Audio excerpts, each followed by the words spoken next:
Muy buenas, soy Marcos Vázquez y estás escuchando una nueva sesión de preguntas y respuestas en Radio Fitness Revolucionario. Empezamos hablando de lo que yo llamo dieta antifrágil, que consiste en aplicar algunos principios del libro Antifrágil de Nassim Taleb a nuestra alimentación. Hay una consulta después sobre las ideas del doctor Paul Saladino, que propone una dieta carnívora y veremos hasta qué punto tiene sentido esta propuesta. Hay después una consulta sobre entrenamiento de fuerza en niños y adolescentes. Después hablo sobre la lactoferrina, explicando qué es, qué beneficios tiene, en qué alimentos se encuentra y si tiene sentido suplementar. Y por último, hay una consulta de una mujer que tiene 176 pulsaciones por minuto al correr y pregunta si eso es entrenamiento de alta intensidad.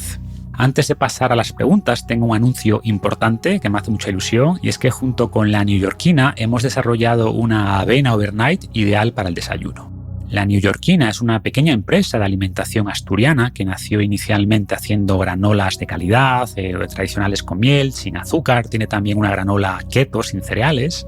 Y recientemente su dueño, Pelayo, pensó en hacer un producto en base a avena, por ejemplo un desayuno tipo overnights, que están muy de moda en Estados Unidos. Y dado que es muy seguidor del podcast y que sabe que la avena es mi cereal favorito, que lo usamos desde siempre en nuestros programas, me contactó para ver si le podía ayudar a formular un producto así, pero más completo. Y después de varios meses de trabajo hemos lanzado ya el producto. Bueno, son 3 productos en realidad, 3 sabores, de arándanos, de plátano chocolate y de coco limón.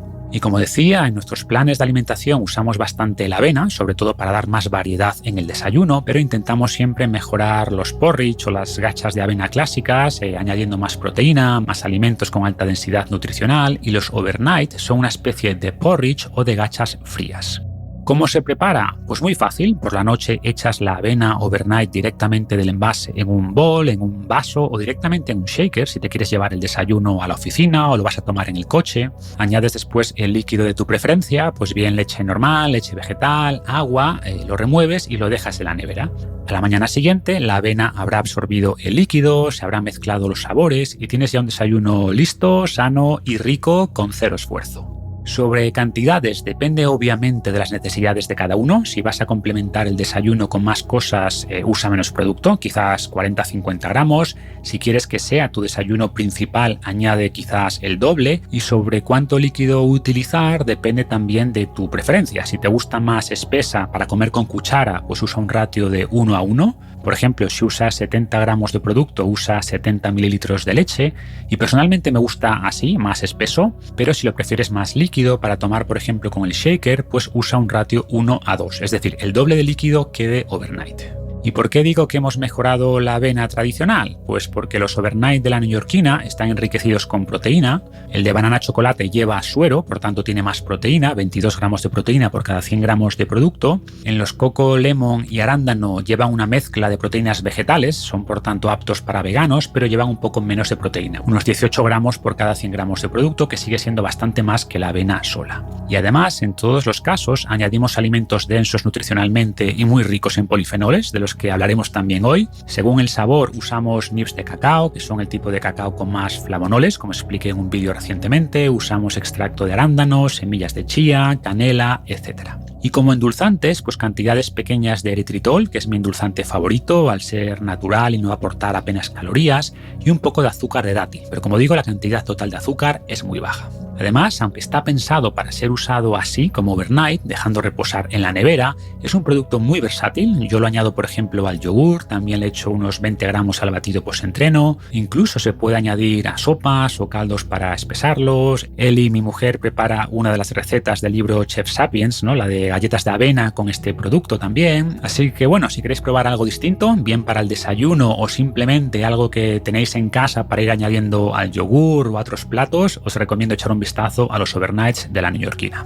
Podéis verlo en neoyorquina.com, deletreo newyorkina.com, neoyorquina.com. Ahí tenéis el menú overnights, o más fácil en fitnessrevolucionario.com/ON, ON en minúscula de overnight. Repito, fitnessrevolucionario.com/ON. Y recordad que con el código FR10 en mayúscula y con número FR10 tendréis un 10% de descuento. Y sin más, pasamos a vuestras preguntas. Buenos días, Marcos. En primer lugar, agradecerte por todo tu contenido y decirte que desde que te sigo hace más de 4 años, cuando nadie hablaba de la dieta cetogénica, eres básicamente mi primer referente de salud. Mi pregunta, dado que no hay mucho tiempo para hablar, era acerca de Taleb. No sé, como he visto que has leído a Taleb, El Cisne Negro, yo lo había leído ya, digamos, como recomendación en círculos de inversión. El caso es que no sé si habrás leído su libro Antifrágil, pero en el mismo él dice que en cuanto a dieta, además de la importancia del ayuno por el tema de la hormesis y la autofagia, etcétera, etcétera, dice que no es tan importante los macronutrientes que se ponen en la dieta y los alimentos y los tipos de alimentos que se ponen, sino más bien la volatilidad y la forma de incluirlos. Y dice algo así como que me pregunta si soy vegano, pues déjame ver en la agenda si es miércoles, refiriéndose a que él lo que hace es, hay días que no consume nada de proteína, por ejemplo, y luego se realiza un festín comiéndose un cordero entero y triplicando la tasa de proteína recomendada diaria. ¿Crees que esto es interesante? ¿Crees que tiene sentido? Nada, muchas gracias y que vaya todo bien. Un cordial saludo.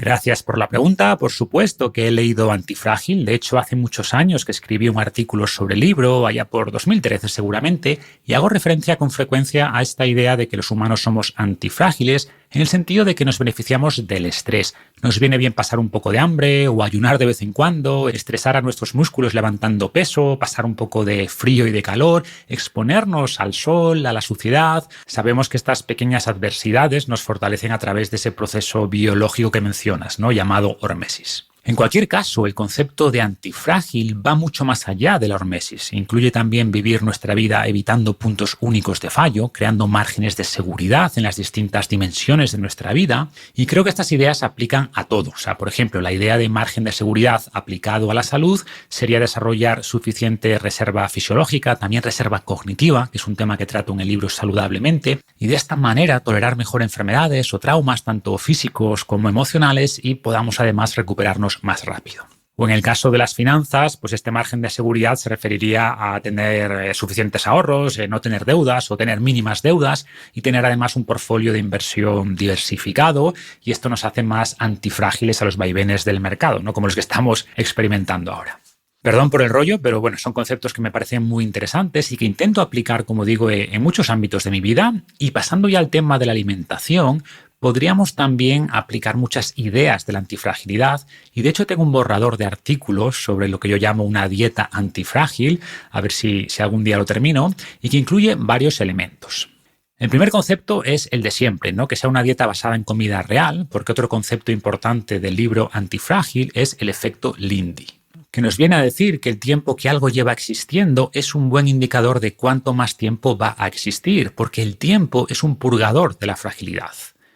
Es muy probable, por ejemplo, que las pirámides de Egipto sigan en pie muchos años más que un edificio moderno de reciente construcción, o que sigamos escuchando a Beethoven mucho tiempo después de habernos olvidado de Rosalía, por ejemplo. Y aplicando este efecto a la comida, pues deberíamos basarnos en los alimentos que han pasado el test del tiempo y a los que nuestro cuerpo está bien adaptado. La segunda regla implicaría no eliminar ciertos compuestos que pueden ser problemáticos en grandes cantidades, pero que en pequeñas dosis nos fortalecen. Y esto puede incluir lactosa, gluten o potenciales alérgenos como cacahuetes. Salvo que tengas intolerancias o alergias, obviamente, incluir ciertas cantidades de estos compuestos nos hace menos frágiles. Conozco muchos casos de personas que han dejado totalmente el gluten y después lo prueban por lo que sea y se sienten fatal cuando antes no les causaba problemas. ¿Qué ocurre? Pues que al dejar, por ejemplo, el gluten por completo, cambia la microbiota intestinal, pierdes capacidad de procesarlo y esto nos debilita. Por tanto, no debemos caer en la idea absurda de la pirámide de alimentación que sitúa a los cereales en la base, pero salvo que realmente tengas problemas con ellos, tampoco deberías eliminarlos. Y lo mismo podríamos decir de los lácteos. O, por ejemplo, tenemos varios estudios que indican que si no incluimos alérgenos como los cacahuetes en los primeros años de vida de los niños, tiene más probabilidad después de desarrollar alergias a este alimento. El tercer elemento de esta dieta antifrágil sería el ciclado, y aquí ya nos acercamos a lo que estás comentando, y tiene todo el sentido comer, por ejemplo, más carbohidrato en primavera y verano y más grasa en otoño o invierno. Esto enseña a nuestro cuerpo a ser eficiente usando grasa como combustible, pero también carbohidrato. Por eso recomiendo hacer algún periodo de cetosis en invierno, pero sin alargarlo mucho, porque también conozco casos de personas que pasaron muchos meses o incluso años en cetosis y después pierden capacidad de procesar carbohidrato, y esto nos hace más frágiles. El cuarto punto sería incluir muchos tipos de polifenoles, porque hasta hace no mucho se pensaba que los polifenoles nos beneficiaban al ser antioxidantes, pero hoy sabemos que en la mayoría de casos estos polifenoles son en realidad pequeños venenos, entre comillas, que producen las plantas para dañarnos, pero que a lo largo de cientos de miles de años de adaptación, estos venenos no solo no nos dañan, sino que generan una respuesta hormética que eleva la producción de nuestros propios antioxidantes como el glutatión y gracias a eso mejora nuestra salud. Después estaría, por supuesto, el ayuno intermitente o algún periodo de restricción calórica. Y bueno, hay más cosas, ¿vale? Todo lo anterior tiene respaldo en la evidencia científica y después hay cosas como lo de incluir días o periodos con baja proteína que comentas en tu pregunta, que no tiene una evidencia clara, pero sí podría ocurrir que al reducir la proteína de vez en cuando, nuestro cuerpo se haga más sensible a la proteína y después sea más eficiente y pueda lograr lo mismo con menos ingesta de proteína. Y como digo, no hay evidencia directa de esto, pero sí hay ciertas hipótesis que apuntan en esta línea. En cualquier caso, debemos también tener cuidado de no rizar el rizo, ¿vale? O sea, de hecho, si no escribí ese artículo, quizás porque lo que necesitas hacer realmente para tener una buena alimentación es sencillo, o podríamos aplicar Pareto, es decir, hay un 20% de cosas que te dan el 80% de los resultados, de los beneficios, y mi enfoque es centrarse en ese 20% de cosas para mejorar la adherencia o para mejorar la probabilidad de que sigas la dieta. Porque la realidad es que salvo que seas un poco friki o esto te interese mucho, y yo me incluyo en ese grupo, pero para la mayoría de personas, ¿no? O sea, si sientes que tienes que ir ciclando macros en función de la temporada, incluir ayunos, rotar cantidad de proteína, medir los polifenoles, etcétera, pues es probable que al final no hagas nada. Y esto evidentemente es mucho peor, ¿vale? Pero digamos que si tienes los elementos esenciales cubiertos de los que hablo siempre y quieres experimentar, pues sí creo que hay ideas válidas de este enfoque antifrágil que pueden ayudarnos a optimizar resultados, aunque no formen parte de los aspectos básicos de una buena alimentación. Muy buenas, Marcos. Lo primero que quería es agradecerte tu contenido y la labor de divulgación que haces. Y lo segundo, quería saber tu opinión sobre autores tan extremistas como Paul Saladino, con su libro El Código Carnívoro, en el que comenta que prácticamente todos los vegetales son tóxicos y debemos de evitarlos a toda costa. Muchas gracias y un saludo. Gracias por la pregunta y la puse aquí porque contrasta con muchas de las cosas que acabo de comentar sobre la dieta antifrágil, lo que nos da a entender ya que debemos ser escépticos.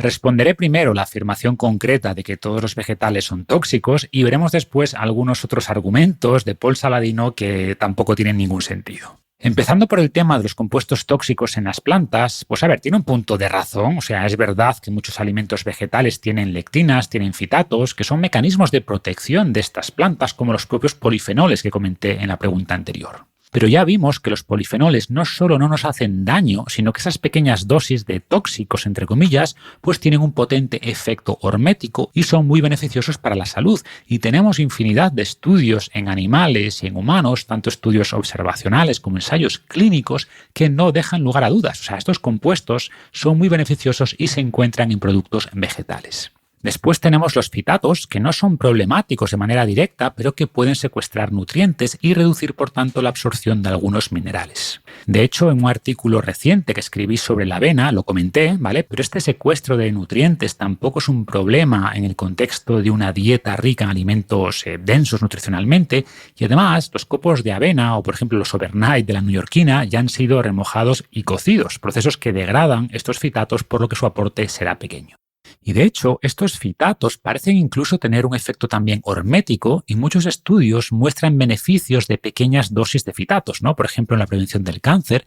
Y por eso, una vez más, parece recomendable incluir cierta cantidad de fitatos, por ejemplo, en forma de avena, que como dije al principio, es mi cereal favorito por muchos motivos. Pasando a las lectinas, sí parece el compuesto más problemático en algunos casos porque en personas muy sensibles a estas lectinas podría contribuir a la permeabilidad intestinal y esto puede desregular el sistema inmune, por tanto contribuir a la inflamación, incluso a trastornos autoinmunes. Y de hecho, cuando hablé de la dieta carnívora en un artículo, aclaré que en personas con estos problemas que no mejoran de otra manera, pues podría ser interesante probar un mes de dieta carnívora y ver si mejora.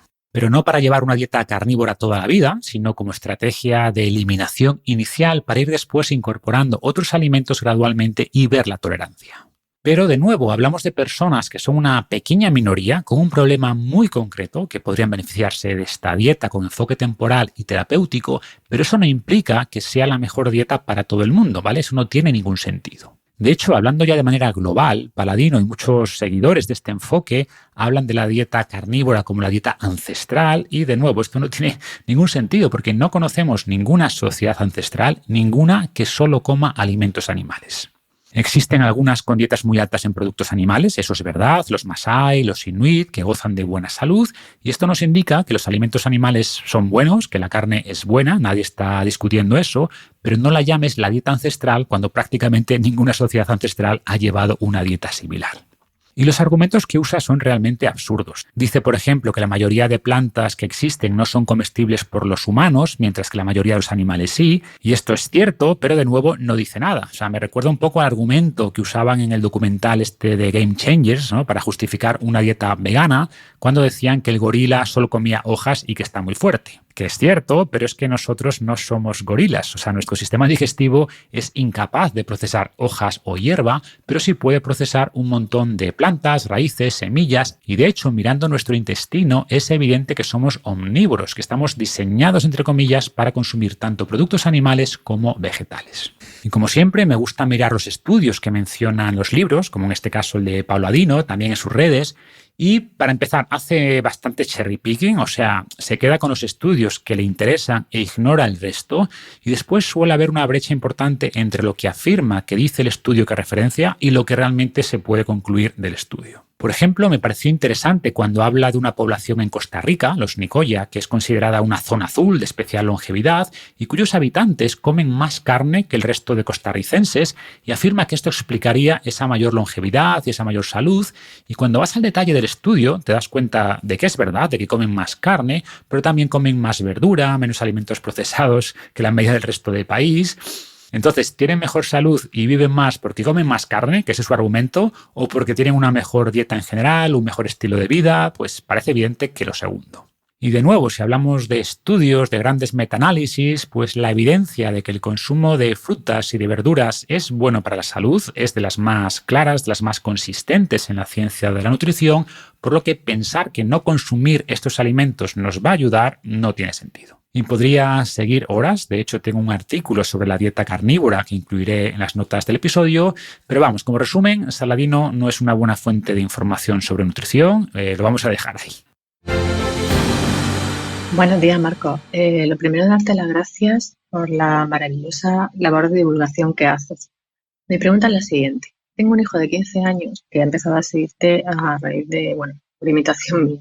Y bueno, ha leído Invicto, en casa hace ya tiempo que comemos comida que hacemos nosotros sin ultraprocesado, y lleva ya tiempo haciendo ejercicio de fuerza. Pero a mi alrededor, todo mi entorno me advierte de que tenga cuidado porque está en crecimiento, porque a esta edad de una lesión pues puede ser ya definitiva para toda la vida, etcétera. Yo siempre, primero estuve unos meses aprendiendo a hacer los ejercicios con un monitor especializado y yo siempre le digo que escuche su cuerpo, que no haga nada que le produzca dolor.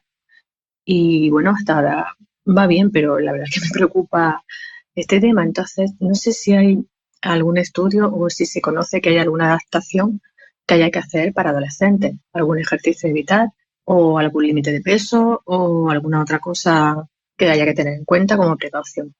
Pues nada, muchas gracias y un placer seguir tu podcast. Un abrazo. Pues gracias por la pregunta y felicidades por tener un hijo que desde tan joven está interesado en leer filosofía y en entrenar fuerza. Y el hecho de que tu entorno esté preocupado, pues es indicativo del problema global que tenemos. Seguramente si tu hijo se pasara 2 horas al día con videojuegos y comiendo donuts, pues nadie se preocuparía porque es lo normal, pero si entrena fuerza, pues cuidado que no va a crecer o que se va a poner muy musculado o lo que sea, ¿no? Y entiendo que como madre eso te pueda afectar o que te pueda hacer cuestionarte lo que está haciendo, pero puedes estar totalmente tranquila porque entrenar fuerza a esa edad no solo no es malo, sino todo lo contrario. Uno de los miedos de mucha gente hace tiempo era que levantar peso podría afectar el crecimiento de los niños, pero esto ya ha sido desmentido en multitud de estudios. No se ve un efecto negativo del entrenamiento de fuerza en el crecimiento, pero sí se ve mejor masa ósea, mejor masa muscular, pues eso, tanto en niños como adolescentes que levantan peso, ¿no? Y ojo, también se ve una mejora en la autoestima, un tema que no solemos tratar al hablar de fuerza porque nos quedamos en el plano más físico, pero hacerse más fuerte mejora también la percepción que tenemos sobre nosotros mismos, que siempre es importante, pero más en una fase tan complicada como la adolescencia. Para quien quiera profundizar, hay una publicación muy interesante en la revista Sports Health, se titula Strength Training in Children and Adolescents o Entrenamiento de Fuerza en Niños y Adolescentes, y en esta publicación se revisan muchos de los mitos sobre este tema, ¿no? Se trata el tema del crecimiento, que ya comenté, que no impacta, o mitos como que es muy lesivo, lo cual también es mentira, y de hecho deportes como el fútbol o el baloncesto son mucho más lesivos que el entrenamiento de fuerza y ningún padre se preocupa de que sus hijos jueguen a estos deportes. Y ojo, no estoy diciendo que deban preocuparse, ¿vale? Desde luego que no. De hecho, el mayor riesgo, como siempre digo, es no hacer deporte, en general y más a estas edades. Pero el mensaje es que si hablamos de lesiones, es más seguro entrenar fuerza y levantar peso que jugar al fútbol o incluso que correr. Y de hecho, como indica también ese paper, los adolescentes que entrenan fuerza tienen menos riesgo de lesionarse después al practicar otros deportes. Sobre la edad adecuada para empezar, la publicación propone no antes de los 7 u 8 años o una edad en la que puedan ya seguir instrucciones, tener una mínima capacidad de seguir un programa. Y no es que esté en desacuerdo, pero antes de la adolescencia, personalmente tampoco recomiendo que los niños sigan un programa muy regimentado y tampoco hace falta que levanten peso, ¿vale? Pero que aprendan a hacer flexiones, sentadillas, dominadas o mejorar el control de sus cuerpos en general les va a venir muy bien. Y ya a partir de los 14, 15 años y que ya tengan un buen control corporal, sí puede ser muy interesante añadir peso. Y repito, eso no quiere decir que sea malo hacerlo antes, pero creo que es más recomendable ganar una buena capacidad general de movimiento antes de especializarse en nada concreto. Y sobre adaptaciones o aspectos a considerar que mencionas en tu pregunta, la verdad es que no hay mucho. O sea, en este paper, por ejemplo, pues hace algunas recomendaciones para empezar, pero son las evidentes, como contar con algo de supervisión al principio, que por lo que dices, pues tu hijo ya lo ha hecho. Segundo, favorecer pesos submáximos con más repeticiones que intentar hacer peso máximo a 1 o 2 repeticiones. Y no porque tengamos evidencia de que es malo, como aclara también el estudio, pero por precaución básica, ¿no? Pero más allá de eso, no hay ninguna limitación o adaptación especial. Y termino con la conclusión literal de esta publicación que dice lo siguiente. El entrenamiento de fuerza puede ayudar a niños y adolescentes a mejorar su fuerza, salud y bienestar global de manera segura. Los beneficios para la salud del entrenamiento de fuerza superan con creces los riesgos potenciales, especialmente en la sociedad actual donde la obesidad infantil continúa creciendo. Así que eso, no solo no debes preocuparte, sino que debes animarle a seguir, sin hacer locuras, por supuesto, pero la fuerza y el músculo que gane ahora le ayudará toda la vida. Hola Marcos, quería preguntarte si tienes alguna información sobre la lactoferrina, usos, para qué sirve y si es recomendable tomar algún suplemento. Muchas gracias. Pues a ver, la lactoferrina o la lactotransferrina es una proteína que se encuentra principalmente en la leche o también en el suero. De hecho, hablé de esta proteína en un artículo sobre los beneficios de la proteína de suero y uno precisamente es su aporte de lactoferrina. Respecto a las funciones de esta proteína, pues las más conocidas serían la regulación del hierro en el organismo y su capacidad antimicrobiana, tanto contra bacterias como contra distintos virus. Incluso hay algún estudio que indica que podría ayudar a combatir el coronavirus, aunque todavía no hay evidencia sólida.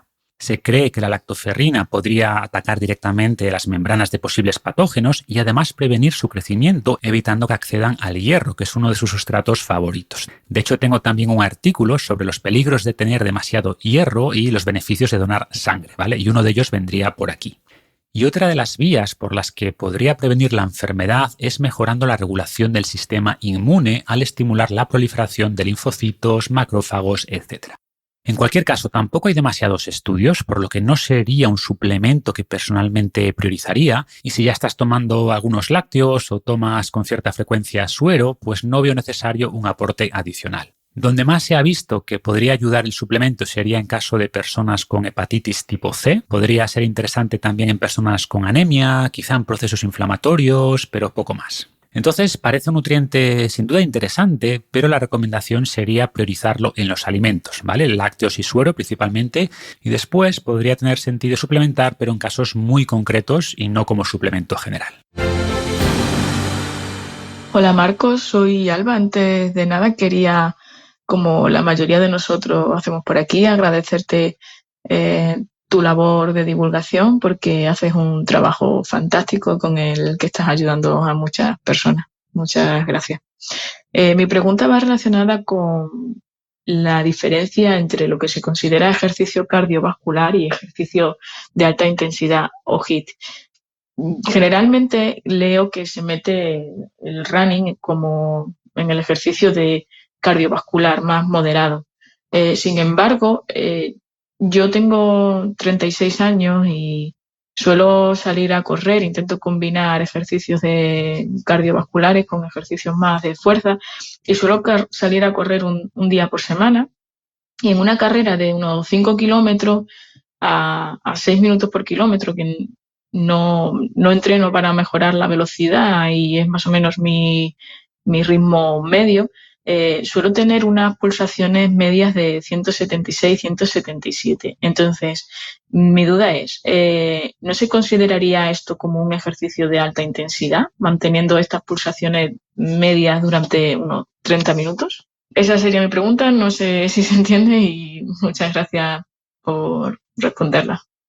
Gracias por la pregunta, Alba. Y a ver, cuando hablamos de ejercicio de alta intensidad o cuando hablamos de HIIT, ¿no?, de entrenamiento por intervalos de alta intensidad, nos referimos a esfuerzos máximos o cercanos al máximo que no podemos mantener más allá de 30 segundos o un minuto.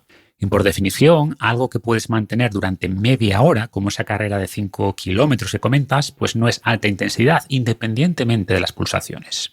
Sin duda las pulsaciones son una forma de medir la intensidad, por supuesto, pero casi es más fiable el llamado índice de esfuerzo percibido. Y seguramente tu esfuerzo en esa carrera sea de un 7, un 8, quizás en algún momento más duro, o en alguna subida, por ejemplo, pero en una actividad de alta intensidad sería 9 o 10. Y respecto a las pulsaciones, primero habría que ver cómo las mides. Por ejemplo, los pulsómetros de pecho suelen ser mucho más precisos que los relojes de muñeca, que con el movimiento no suelen funcionar muy bien. Habría que ver cuáles son tus pulsaciones máximas reales, porque a todo eso sonará la fórmula de 220 menos la edad, que en tu caso serían 184 las pulsaciones máximas si tienes 36 años, pero seguramente tus pulsaciones máximas reales sean bastante más, ¿vale? Al final es solo una fórmula aproximada que tiene bastante margen de error y lo ideal sería hacerse una prueba de esfuerzo para tener un número más preciso.